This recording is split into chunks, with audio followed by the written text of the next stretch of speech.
I know Okay. you've got a million stories about Shawn Michaels and Marty Jannetty, but Yeah.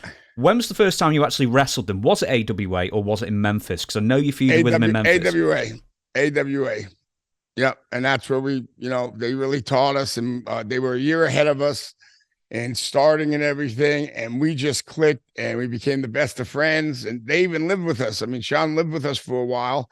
And then when we were in Tennessee, they came and lived with us. And we only had a 1-bedroom apartment, but they came. Shawn slept on the couch, and Marty slept in the in on the floor. Then one night, it was like 1 or 2 in the morning, and I smelled smoke, and I went out, and we had a fake fireplace, but it lit up the gas thing, so you had fire.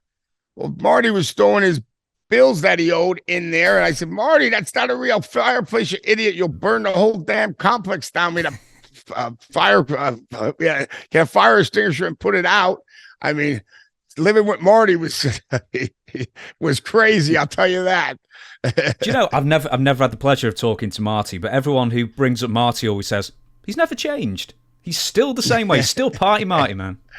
I don't think he's partying as much, but yeah, he still has that energy. I just talked to him actually last week, and he was bringing up some old stories. And I said, "You're too much, Marty. You'll never change." So yeah, but we always had some good times with them.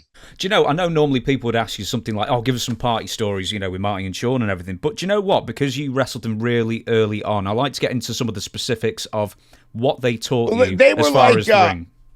Well, they had the Rock and Roll Express, but they went as the Midnight Rockers, but they were coming up with like trying to outdo like what Ricky and Robert were doing, and make it, invent these new spots.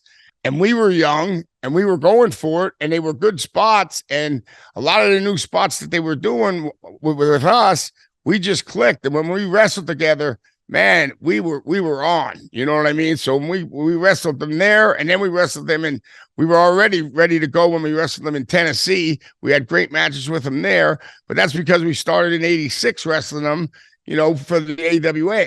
And then we ran back into them when we were in WWE together and WWF at the time. And we wrestled them there too and had great matches. We had one of the greatest matches with them guys at Royal Albert Hall.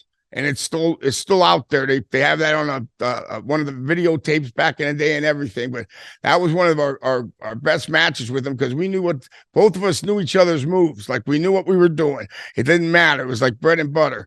You know what I mean? It's almost like we had that same kind of chemistry with the Steiner brothers. We had the same kind of. Nobody wanted to wrestle the Steiner brothers when we got to WCW, and they said, "Hey, they're hurting people. They're doing this. They're doing that. Would you mind wrestling the guys?" And we said, "Hell no, we'll wrestle them." And they were throwing us all over the place, man. Every flip, but we get up and punch them right in the face. We're barroom fighters, so we weren't going to take that crap. But they liked us, and we liked them, and we just got along.